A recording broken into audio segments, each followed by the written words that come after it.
It is a great honor for me to be here today, to be in the presence of brave and strong Korean patriots. Korean patriots in Washington, D.C., all of you, and Korean patriots in the Republic of Korea, in Seoul, at Seoul Station. At Seoul Station, it is midnight, but it is bright. It is bright because you are there, and because you are there, the flame of freedom burns bright in the Republic of Korea. Thank you so much. We are here today to listen to the 4 members of the International Election Monitoring Commission. They looked at the results of the June 3 election. We were told that Lee Jae-myung of the Democratic Party of Korea, Minju, won by a wide margin, 8%. But the question is, did he? And we have to be concerned because Yi himself, he paralyzed the government of President Yoon Suk-yeol with more than 30 impeachment motions. He then engineered the impeachment of President Yoon. And then, after all of that, he then tried to paralyze the post-impeachment government in Seoul. This was an attack on democracy. This was an attack on the Republic of Korea. This was an attack on all of you. Election integrity is an issue all over the world. There are also important broader security considerations that the U.S. must consider in this situation. In addition, think about what is happening regionally. I think the president is very focused, it seems to me, on countering the malign influence of the Chinese Communist Party. And as he's able to see what is happening here in places like South Korea, in Japan, what may happen in Taiwan and such, you know, as has been very aptly put before, just because nobody is firing weapons doesn't mean that there isn't warfare going on. You have gray zone warfare going on big time right now. And Korea is a huge battleground with respect to that. And so I think the more that is recognized, the more that can be countered, that would be better. If there's a special prosecutor that's named, if there's a commission that's named, if there is an enforcement of U.S. sanctions and UN sanctions against Lee Jae-myung for the $8 million that he sent. I mean, look, his 2 closest associates when he was governor have already been convicted in South Korea.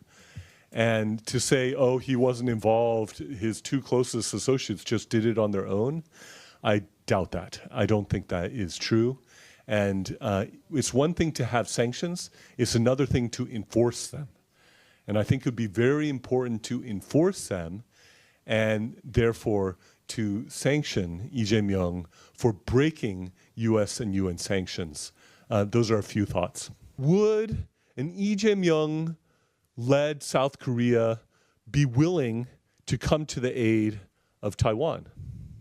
What else has been going on? North Korea, with a dedicated cyber army, has been engaged in cyber attacks against South Korea and other places. This last election in South Korea may have been the biggest election heist ever in all of South Korean history. How was this done? The early voting was a major vehicle by which this happened. Unlike the main election day, you did not even have to vote in your own district. So you had reports of people who would vote 2, 4, 6 times with fake IDs, plane loads of people coming to vote, non-Korean citizens bragging on their social media about voting in it. This is literally mathematically impossible without cheating.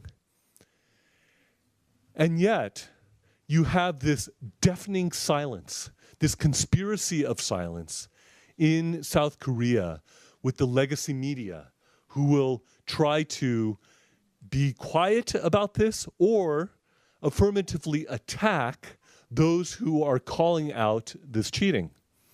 And so they are trying to engage in an intimidation campaign, which is violative of a healthy democracy.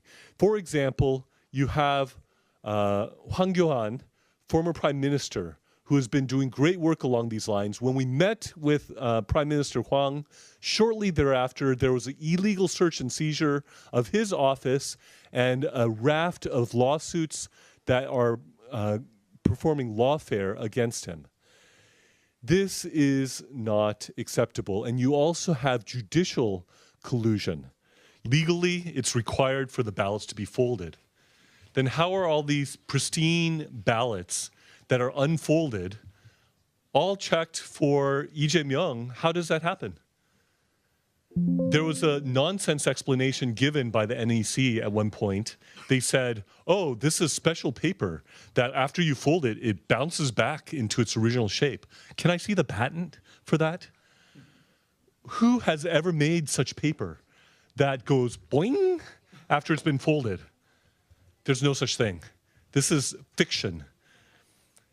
Let's just take that, for example. That's very clean, simple. That's like the approach that Taiwan takes. Taiwan has clean elections.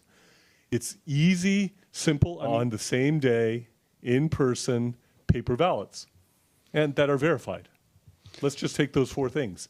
That's very simple to understand, very simple to see. If it's so complicated, if it's lacking transparency, if it's really convoluted, that's a red flag. That's a red flag. You know, President Trump, Morse, has talked about paper ballots for the United States. And in Taiwan, nobody complains about election fraud because the ballots are not counted by election workers in big rooms that are sealed off. They're counted in front of everybody, people from all the candidates and from the public. So everybody has the identical count. That's very important. This is not going to be easy. This is a struggle. But as we heard from Colonel Mills, sometimes the solution is not immediate, but eventually things work out well. But let us remember, whether easy or hard, this is a fight between freedom and oppression. This is a fight between democracy and tyranny. This is a fight between good and evil. And I know that we will win because we stand together. We fight together. We go together. We are brothers and sisters, and we will prevail. Thank you so much.